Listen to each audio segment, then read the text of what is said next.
Halo sahabat Bunda, selamat datang di channel kami. Di sini, kita akan berbagi cerita penuh emosi, mulai dari tawa hingga air mata. Dalam kisah-kisah yang terinspirasi dari pengalaman hidup nyata. Jangan lewatkan setiap cerita menyentuh yang akan membuat hati Anda terasa lebih hidup. Yuk, tekan tombol like dan subscribe sekarang juga. Saya doakan buat sahabat Bunda yang sudah like dan subscribe semoga selalu dilancarkan rezeki dan segala urusannya, amin ya robbal alamin. Mari kita mulai perjalanan penuh makna ini bersama. Selamat menikmati kisah-kisah yang kami sajikan.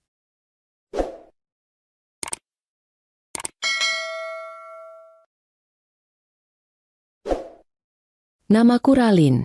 Seorang istri yang selama ini selalu merasa bersyukur atas kehidupan sederhana yang aku jalani bersama suamiku, Danu. Kami tinggal di sebuah rumah kontrakan kecil di pinggiran kota, cukup jauh dari keramaian. Rumah itu mungkin sederhana bagi sebagian orang, tapi bagi kami, itu adalah surga kecil tempat cinta tumbuh dan impian kami disemai. Danu adalah suami yang perhatian dan pekerja keras. Sejak kami menikah 3 tahun lalu, ia selalu berusaha menjadi suami yang baik dan tulang punggung keluarga. Ia bekerja di sebuah perusahaan logistik yang berlokasi di kota. Pekerjaannya memang tak membuat kami bergelimang harta, tapi cukup untuk memenuhi kebutuhan sehari-hari. Rutinitas kami terasa begitu indah dalam kesederhanaannya. Setiap pagi, aku bangun lebih awal untuk menyiapkan sarapan. Bau nasi goreng atau telur dadar yang baru matang biasanya memenuhi dapur kecil kami. Ketika Danu keluar dari kamar mandi, rambutnya masih basah dan rapi, aku menyambutnya dengan secangkir kopi hitam favoritnya. Sudah siap, Mas? Sarapannya masih hangat, ucapku sambil menuangkan kopi ke dalam gelasnya. Sudah, Lin. Kamu memang istri terbaik, katanya sambil tersenyum, membuat pipiku memerah seperti biasanya. Setelah sarapan, aku selalu mengantarnya hingga ke depan pintu. Dengan tas kerja di bahu dan wajah penuh semangat, ia selalu berkata, "Doakan aku, Lin. Semoga hari ini lancar."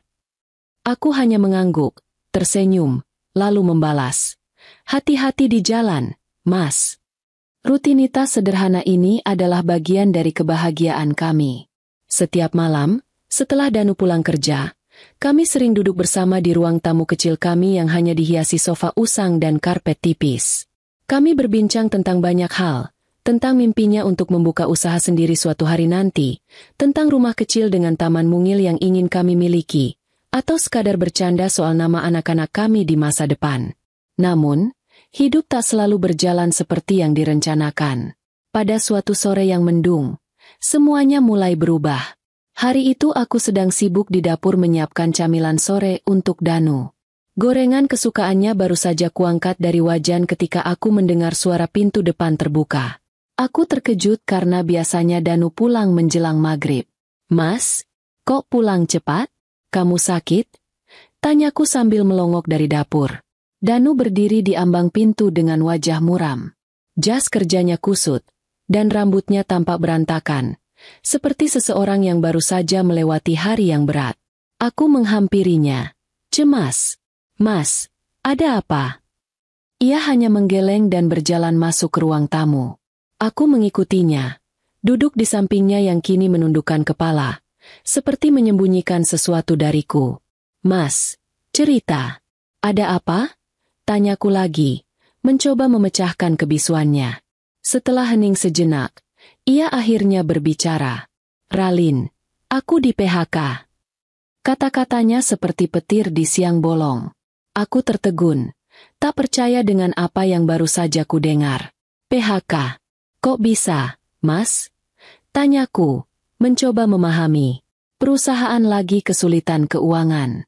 Mereka harus merumahkan banyak karyawan, dan aku salah satunya. Jawabnya dengan suara pelan. Aku tahu betapa Danu mencintai pekerjaannya. Meski tidak bergaji besar, pekerjaan itu memberinya rasa bangga sebagai kepala keluarga. Kehilangan pekerjaan tentu menjadi pukulan berat baginya.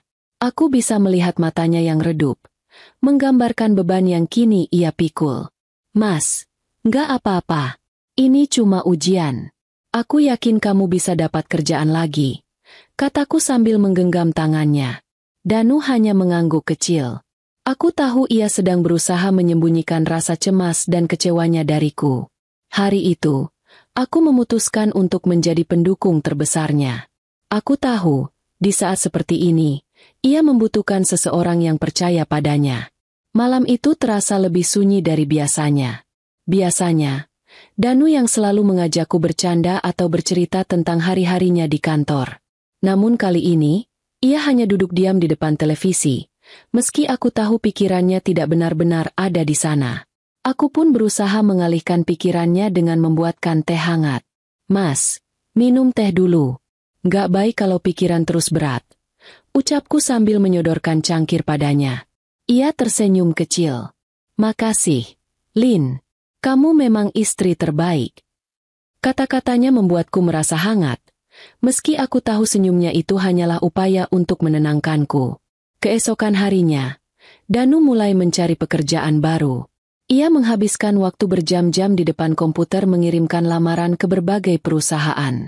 Sesekali, ia keluar rumah untuk mengikuti wawancara atau bertemu teman-temannya yang mungkin bisa membantunya menemukan pekerjaan.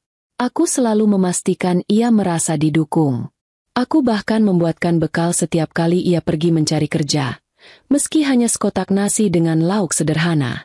Namun, hari demi hari berlalu, dan hasilnya masih nihil.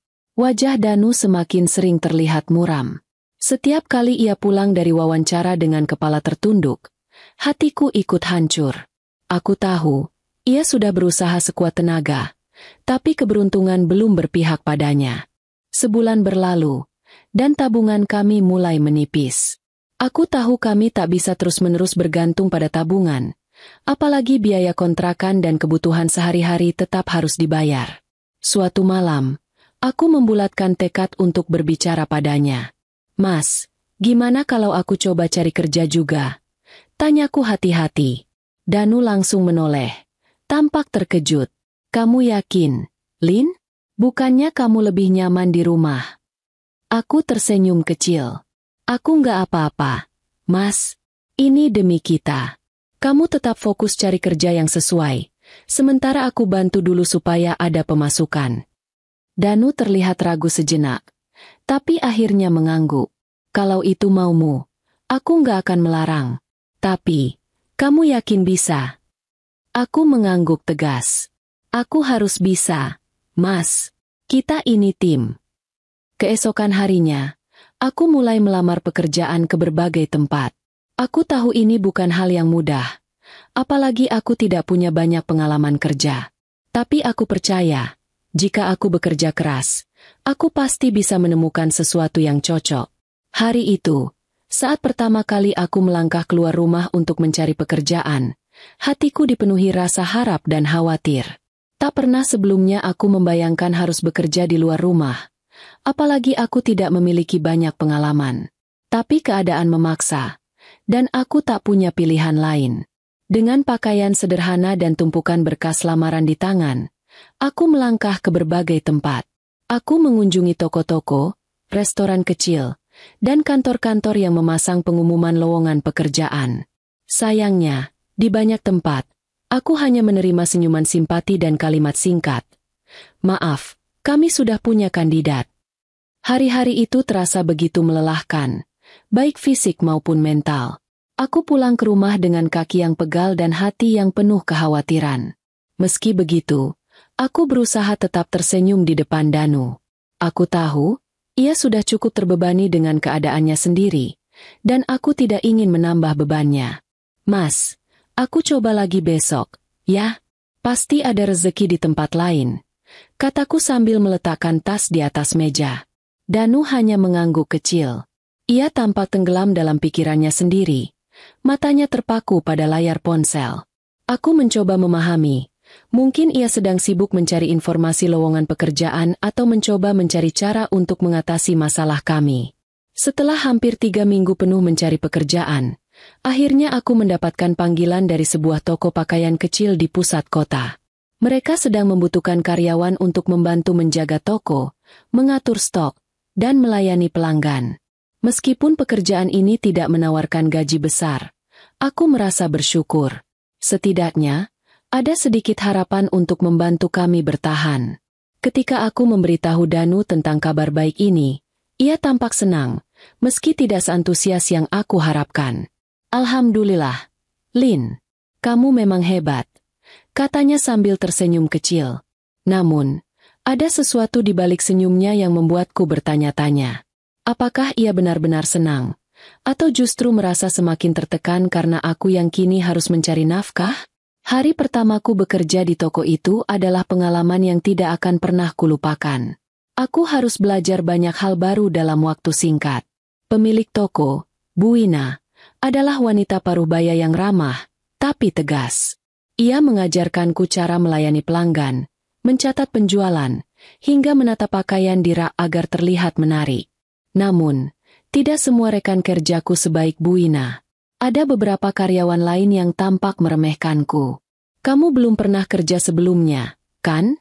Tanya salah satu dari mereka dengan nada sinis. Aku hanya tersenyum. Belum, Mbak. Tapi aku akan belajar cepat. Semoga saja. Jangan sampai kamu malah bikin repot, katanya sambil berlalu. Kalimat itu terasa seperti duri yang menusuk hatiku. Tapi aku memilih untuk tidak memedulikannya. Aku datang ke sini bukan untuk mencari teman, tapi untuk membantu keluargaku. Malam itu, ketika aku pulang, tubuhku terasa remuk. Kaki dan punggungku pegal karena seharian berdiri, tapi hatiku merasa sedikit lega. Setidaknya, aku berhasil melewati hari pertama.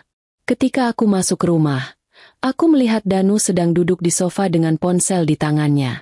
Mas, aku pulang, sapaku sambil melepas sepatu. Ia menoleh sejenak, lalu kembali fokus pada ponselnya. Capek? Tanyanya singkat. Lumayan, Mas. Tapi aku senang, kok. Jawabku sambil tersenyum. Aku menyiapkan makan malam seadanya dan mencoba mengobrol dengannya.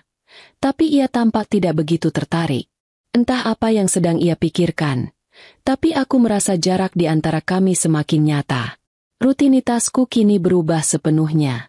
Pagi-pagi sekali, aku harus bangun untuk menyiapkan sarapan dan memastikan rumah dalam keadaan rapi sebelum berangkat kerja. Sepanjang hari, aku sibuk di toko, melayani pelanggan dan belajar hal-hal baru. Meski lelah, aku merasa puas setiap kali menerima amplop gaji di akhir bulan. Meski kecil, uang itu menjadi sumber harapan bagi kami. Aku selalu menyisihkannya untuk kebutuhan pokok, tagihan listrik, dan biaya kontrakan. Namun, ada sesuatu yang mulai mengusik pikiranku. Danu, yang awalnya semangat mencari pekerjaan, kini mulai kehilangan motivasi.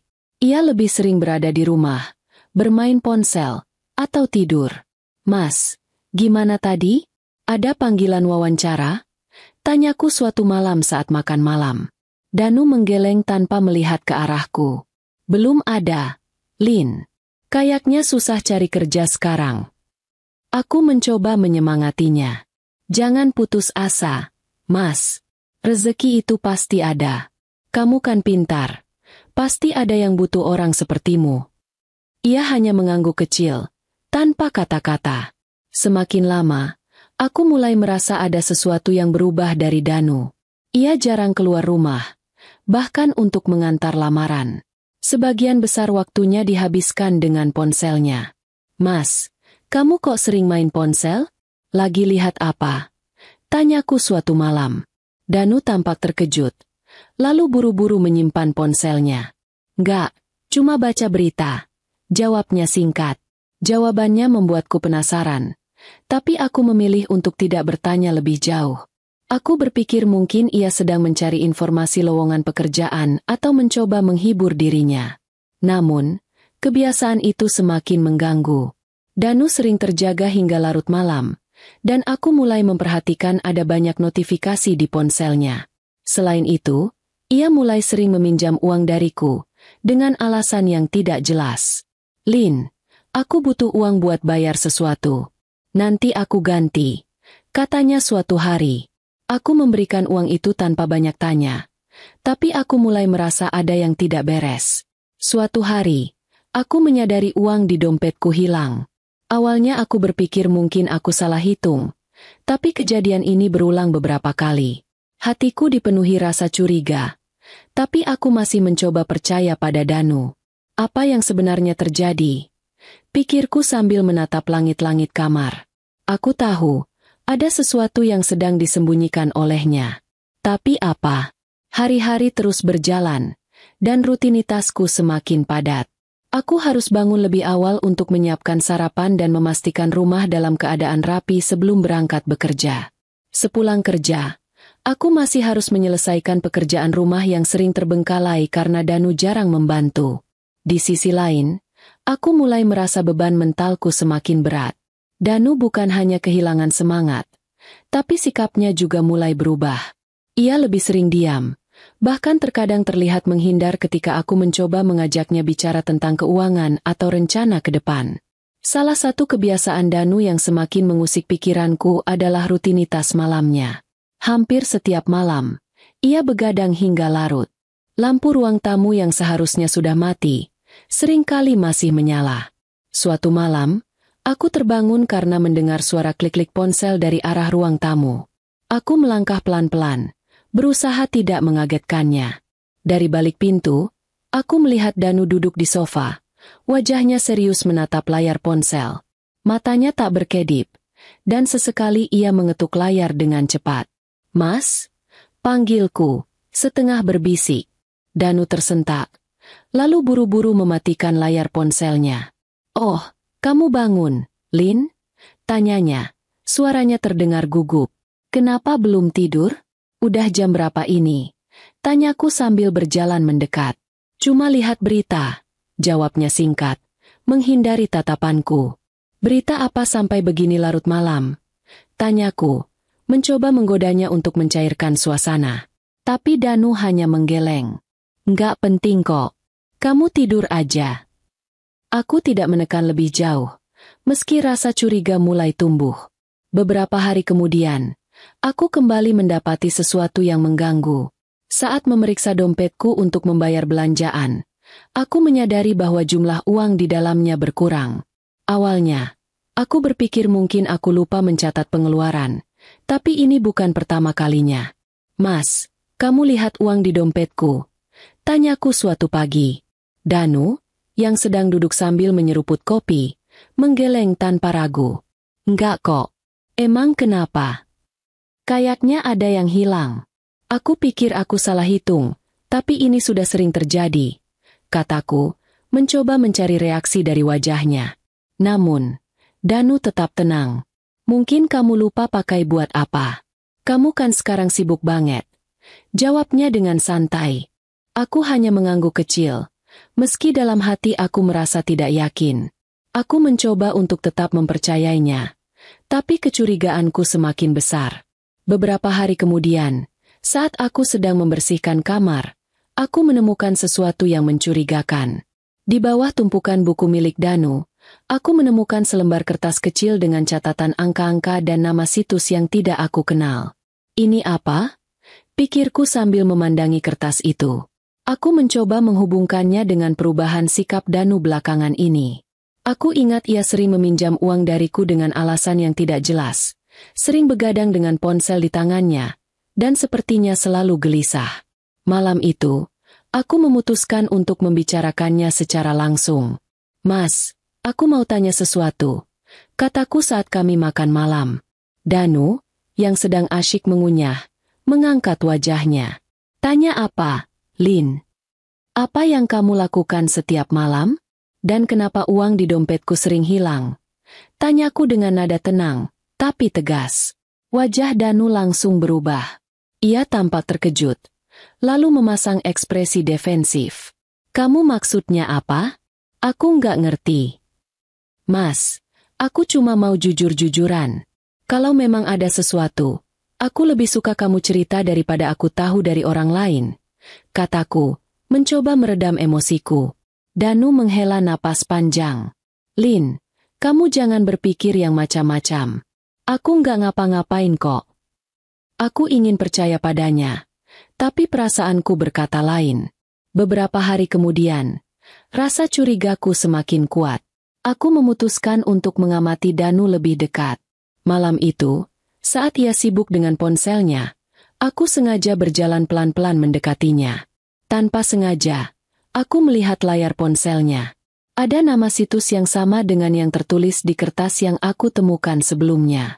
Di layar itu, aku melihat angka-angka dan sebuah tombol bertuliskan, "Pasang taruhan." Hatiku langsung mencelos. Aku tidak percaya apa yang baru saja aku lihat. "Mas, ini apa?" Tanyaku tiba-tiba. Suaraku bergetar. Danu terkejut dan buru-buru menyembunyikan ponselnya. "Nggak apa-apa, Lin. Kamu jangan ikut campur." "Jangan ikut campur? Mas, kamu main judi?" Tanyaku dengan nada marah. Danu tidak menjawab, tapi ekspresinya sudah cukup menjelaskan semuanya. Hatiku hancur. Aku tidak pernah membayangkan Danu, suamiku, orang yang selama ini aku percayai, terlibat dalam sesuatu seperti ini. "Kenapa, Mas? Kenapa kamu lakukan ini?" Tanyaku. Air mataku mulai mengalir. Aku cuma coba-coba, Lin. Aku pikir bisa dapat uang cepat." Jawabnya dengan suara pelan. "Coba-coba? Uang kita sudah pas-pasan, Mas. Aku kerja siang malam untuk kita, dan kamu malah buang-buang uang untuk ini." Danu terdiam. Ia tidak punya jawaban untuk membela diri. Malam itu menjadi titik balik dalam hubungan kami. Aku merasa dikhianati, tapi aku tahu masalah ini lebih besar dari sekadar rasa sakit hatiku. Danu telah terjebak dalam kecanduan yang bisa menghancurkan keluarga kami. Aku sadar, jika aku tidak bertindak sekarang, semuanya bisa semakin buruk. Tapi apa yang harus aku lakukan? Hari itu aku pulang kerja seperti biasa, membawa kantong belanjaan yang penuh dengan kebutuhan rumah tangga. Kakiku terasa berat, tubuhku lelah, tapi aku memaksakan diri untuk tetap tersenyum. Aku pikir, meskipun keadaan sedang sulit, aku harus tetap memberikan energi positif di rumah. Namun, saat membuka pintu, perasaanku langsung berubah. Ada yang berbeda. Ruang tamu kami yang biasanya hangat terasa kosong. Perabotan yang dulu melengkapi ruangan itu kini berkurang satu. Aku mengedarkan pandangan, mencoba memahami apa yang hilang. Saat pandanganku jatuh pada meja kecil di dekat dinding, dadaku langsung mencelos. TV kami tidak ada. Aku meletakkan kantong belanjaan di atas meja dengan gerakan lambat, masih berusaha mencerna apa yang terjadi. Aku berjalan menuju tempat TV itu biasa berada, berharap ini hanya kesalahpahaman. "TV-nya mana?"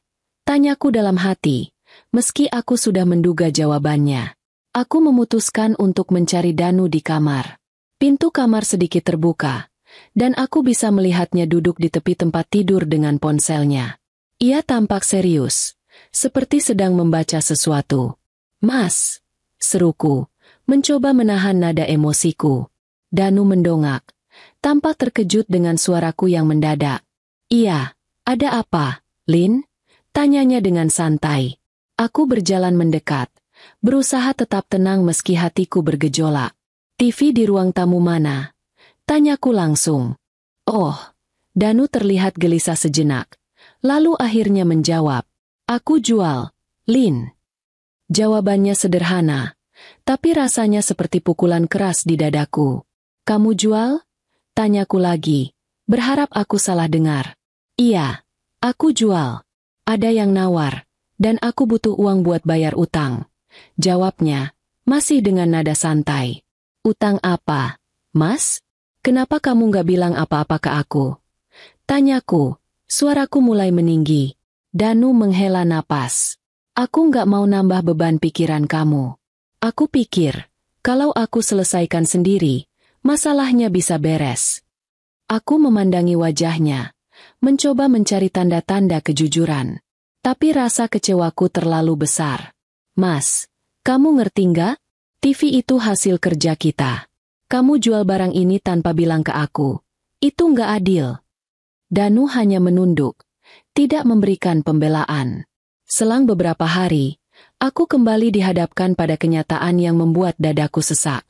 Saat aku pulang kerja dan ingin memasukkan bahan makanan ke dalam kulkas, aku tidak menemukan benda itu di tempatnya. Kulkas yang selalu ada di pojok dapur itu menghilang. Aku membeku sejenak, mencoba memahami apa yang sedang terjadi. Seketika, amarahku kembali memuncak. Mas! Mas Danu! Panggilku. Suaraku terdengar menggema di seluruh rumah. Danu keluar dari kamar. Wajahnya menunjukkan kebingungan. Ada apa, Lin? Tanyanya. Kulkas kita mana? Tanyaku dengan nada yang langsung menyerangnya. Ia terdiam sejenak, lalu menggaruk kepalanya. Aku jual juga. Jawabnya pelan. Aku menatapnya, tidak percaya dengan apa yang baru saja aku dengar. Apa? Kamu jual kulkas? Buat apa lagi, Mas? Aku masih punya utang. Kalau nggak dibayar, mereka bisa datang ke rumah. Jawabnya, mencoba memberikan alasan. Mas, kamu sadar nggak? Kulkas itu bukan cuma barang, tapi kebutuhan kita. Aku kerja siang malam buat apa? Kalau kamu terus-menerus begini? Tanyaku, air mata mulai menggenang di mataku. Danu tidak menjawab. Ia hanya menunduk, seperti merasa bersalah. Tapi bagiku, rasa bersalah saja tidak cukup. Malam itu, semua amarah dan rasa kecewaku akhirnya tumpah. Mas, aku capek. Seruku, suara bergetar menahan tangis. Aku kerja keras tiap hari, sementara kamu malah jual barang-barang kita. TV, kulkas, apalagi nanti, kamu mau jual rumah kita. Aku nggak sengaja, Lin. Jawabnya dengan suara rendah. Mas, ini bukan soal sengaja atau nggak sengaja. Ini soal tanggung jawab. Kamu suami, kepala rumah tangga. Tapi malah begini? Kamu nggak sadar betapa beratnya aku kerja. Aku juga nggak mau begini. Lin, kamu pikir aku nggak nyesel? Aku kehilangan kerjaan. Harga diriku hancur. Aku nggak tahu harus gimana. Balas Danu, suaranya mulai meninggi. Aku terdiam sejenak, mencoba mencerna ucapannya. Mas, aku ngerti kamu lagi susah. Tapi kenapa kamu nggak cerita? Kenapa malah ngancurin semuanya? Kita ini tim, Mas. Kalau kamu jatuh, aku bantu. Tapi ini, kamu malah nyusahin aku. Danu tampak semakin emosi. Ia membanting ponselnya ke sofa. Aku nggak minta kamu kerja, Lin. Aku nggak minta kamu jadi pahlawan. Teriaknya. Kamu nggak minta. Tapi aku harus. Kalau aku nggak kerja, kita makan dari mana? Dari hasil jual barang-barang? Sampai kapan, Mas? Tanyaku. Air mata akhirnya mengalir deras di pipiku. Danu tidak menjawab. Ia hanya berdiri di sudut ruangan, tanpa kehilangan kata-kata. Setelah cekcok itu, aku mengunci diri di kamar. Tangisku pecah, meluapkan semua rasa sakit hati dan frustrasi yang selama ini kupendam. Aku tidak tahu harus berbuat apa. Pikiranku dipenuhi berbagai pertanyaan. Bagaimana kami bisa sampai di titik ini? Mengapa Danu berubah begitu drastis? Apakah aku salah karena terus bertahan? Aku tahu, jika keadaan terus seperti ini, rumah tangga kami akan hancur. Tapi aku masih berharap Danu bisa berubah. Hari itu, aku berangkat kerja dengan perasaan yang tidak karuan. Pagi-pagi, saat aku berpamitan dengan Danu, aku hanya bisa menatap wajahnya tanpa kata-kata. Ia tidak berkata apa-apa, hanya menunduk, seperti ada yang ingin ia katakan namun ragu. Aku merasa jauh darinya, meskipun kami tinggal serumah, seolah kami berada di dunia yang terpisah. Setiap langkah yang kuambil menuju kantor, terasa begitu berat. Rasa kecewa dan amarah yang terus menggelayuti pikiranku tidak bisa begitu saja lenyap. Apa yang sebenarnya terjadi dengan pernikahan kami? Kenapa Danu, yang dulu ku cintai, sekarang berubah begitu drastis? Sesampainya di kantor, aku mencoba menenangkan diri. Aku duduk di meja kerja dengan pikiran yang terus bercampur aduk. Kerjaanku seperti tidak terasa lagi. Rasanya setiap detik berlalu dengan lambat. Aku hanya ingin pulang ke rumah dan mencari jawaban atas semua yang terjadi. Aku merasa lelah, tidak hanya secara fisik, tetapi juga mental. Berat rasanya melihat Danu terus tenggelam dalam kecanduannya. Dan kini aku tidak hanya harus menghadapi perasaan kecewa, tapi juga ancaman yang datang bersamaan dengan situasi yang semakin buruk. Saat jam makan siang tiba, aku mencoba untuk keluar dari ruang kerja, berharap bisa sedikit menenangkan pikiranku dengan berjalan-jalan di sekitar kantor. Namun, saat aku melewati ruang lobi, satpam kantor memanggilku. "Bu Ralin, ada yang mencarimu," kata satpam dengan nada serius. Aku mengangguk, sedikit terkejut. "Siapa?" tanyaku, meski dalam hati sudah muncul rasa curiga. "Di bawah, Bu. Sepertinya orangnya sedang menunggu." Satpam itu menjawab, terlihat agak cemas. Aku merasa ada yang tidak beres, tetapi aku memutuskan untuk segera turun dan menemui orang yang mencariku. Perasaanku semakin tidak enak saat aku berjalan menuruni tangga menuju ruang lobi. Saat aku sampai di bawah, aku melihat seorang pria berpakaian rapi namun dengan aura yang tidak mengenakan. Matanya tajam, penuh dengan kebencian dan tekanan. "Bu Ralin?" Suara pria itu terdengar tegas dan menggema. "Iya, saya Ralin." "Ada apa, Pak?" jawabku, mencoba terlihat tenang meskipun hatiku sudah mulai berdetak lebih kencang. Pria itu mengeluarkan kartu identitas dari sakunya dan menunjukkannya padaku. Kartu itu bertuliskan nama yang tidak asing, seorang rentenir yang sering disebut-sebut oleh Danu dalam beberapa kesempatan, tapi aku tidak pernah benar-benar menghiraukannya. "Ada yang ingin saya sampaikan. Anda harus mendengarkan dengan baik," katanya dengan suara yang pelan tapi penuh ancaman. "Ini soal suami Anda, Pak Danu. Saya datang untuk menagih hutang yang belum dilunasi." Tubuhku seolah terhenti mendengarnya. Hatiku terasa seperti terjepit. Nafas pun mulai sesak. Aku tahu Danu pernah berhutang, tapi tidak pernah aku menyangka ini akan sampai ke titik ini. "Hutang? Hutang apa?" tanyaku, berusaha menjaga ketenanganku meski pikiranku berputar cepat. "Suami Anda masih punya hutang besar. Kalau tidak dilunasi dalam seminggu, kami akan datang kembali. Kali ini, kami tidak akan bicara baik-baik lagi," jawabnya tanpa ampun. Aku merasa pusing, dunia seakan berputar. "Jadi, Anda datang ke sini untuk menagih hutang suami saya?" tanyaku, meski dalam hati aku sudah tahu jawabannya. "Betul.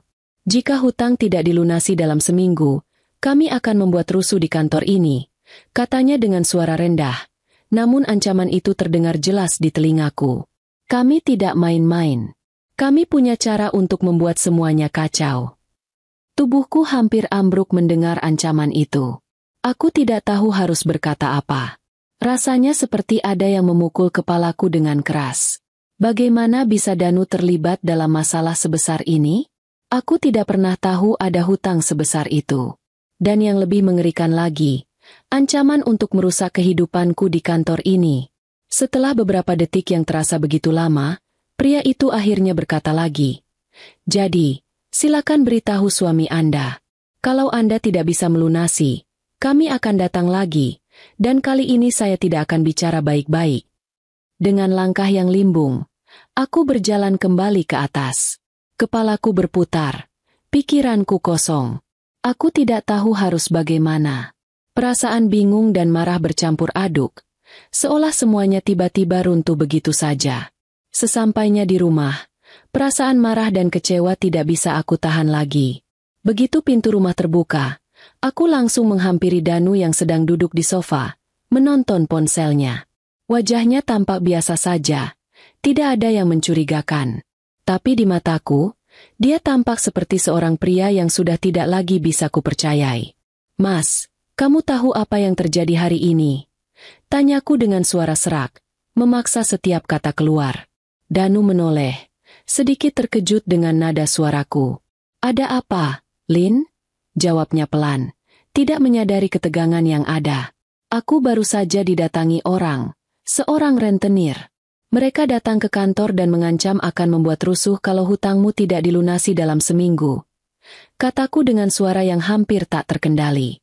"Kamu pikir ini masalah sepele, Danu? Kamu pikir aku bisa diam begitu saja? Mereka mengancamku, mengancam pekerjaanku, dan semua karena apa? Karena kebiasaanmu berjudi." Danu tampak terkejut, namun ekspresinya segera berubah menjadi cemas. "Lin, aku belum bisa bayar utang itu. Aku cuma butuh waktu. Waktu? Aku hampir tidak bisa menahan air mataku. Kamu nggak paham, Mas. Hutangmu sudah mencapai titik di mana kita tidak bisa lagi menunda-nunda. Aku sudah cukup sabar, tapi ini sudah keterlaluan. Danu terdiam. Wajahnya mulai memucat. Aku nggak tahu harus bagaimana. Aku terjebak. Lin, aku nggak bisa berhenti. Jangan cuma bilang nggak bisa berhenti. Mas, kamu sudah terjerat dalam kecanduan judi online. Kamu sudah jual barang-barang kita. Kamu sudah membuat hidup kita hancur. Teriakku, merasa putus asa. Suasana rumah itu semakin mencekam. Danu duduk terpaku di sofa, tidak bergerak sedikit pun. Setiap kata yang keluar dariku seolah seperti pisau tajam yang menembus hatinya. Namun aku merasa sudah tidak ada pilihan lain. Aku sudah mencapai titik di mana aku tidak bisa lagi melanjutkan semuanya. Kecewa, marah, dan frustasi, semuanya bercampur aduk dalam hatiku. Aku berdiri di hadapannya, menatapnya dengan tatapan penuh rasa sakit. Mas, aku tidak bisa terus begini. Aku sudah mencoba untuk bertahan, tapi sekarang aku merasa aku sudah di ujung batas. Kataku, suaraku bergetar. Namun aku tahu ini adalah keputusan yang harus aku buat. Danu menatapku dengan tatapan kosong, seperti seseorang yang baru saja terbangun dari mimpi buruk. Lin, apa maksudmu? Tanyanya dengan suara yang lemah, seperti tak percaya dengan apa yang baru saja aku katakan. Aku tidak bisa melanjutkan ini, Mas. Lanjutku dengan suara yang lebih keras. Aku tidak bisa terus hidup dengan kebiasaan buruk yang kamu pertahankan. Kita sudah terlalu jauh terperosok ke dalam kebohongan dan pengkhianatan.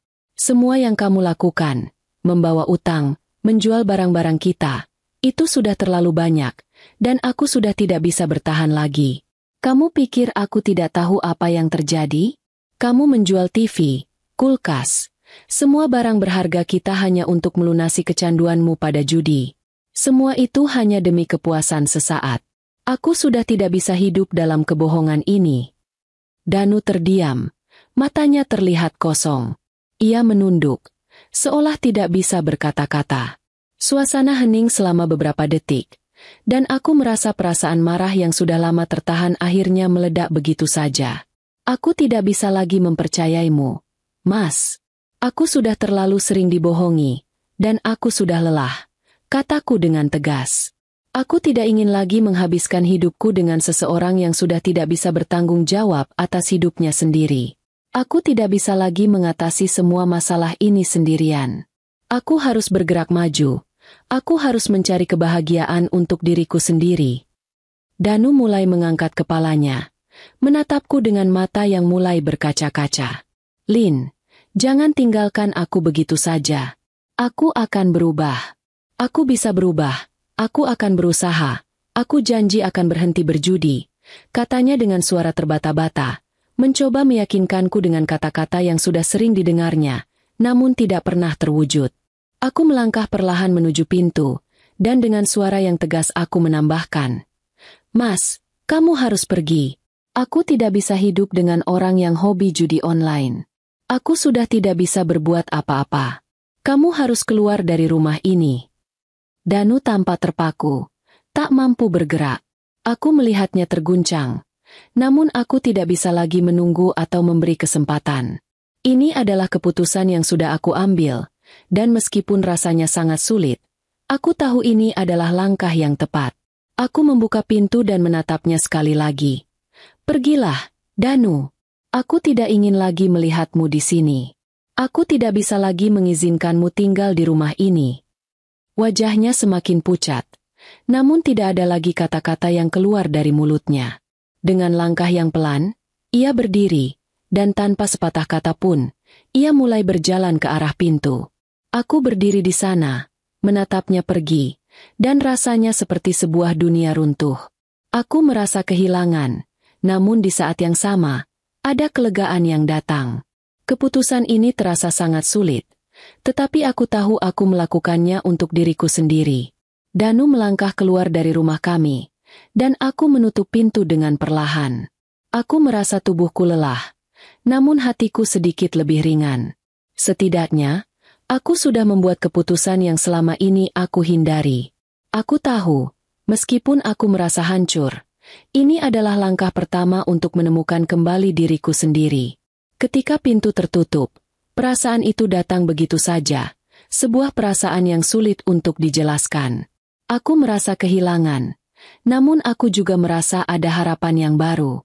Hari itu, aku merasa seperti mulai mendapatkan kembali kendali atas hidupku. Aku tidak lagi terjebak dalam pusaran masalah yang tak kunjung selesai. Aku tidak peduli lagi tentang apakah Danu akan kembali atau tidak. Semua yang terjadi antara kami sudah berlalu, dan aku tidak ingin lagi menghabiskan waktu untuk meratapi masa lalu yang sudah penuh dengan luka. Aku kembali bekerja dengan semangat yang baru. Meskipun aku masih berjuang dengan beberapa kenangan yang tak bisa begitu saja dilupakan, aku tahu bahwa aku bisa menghadapi semuanya.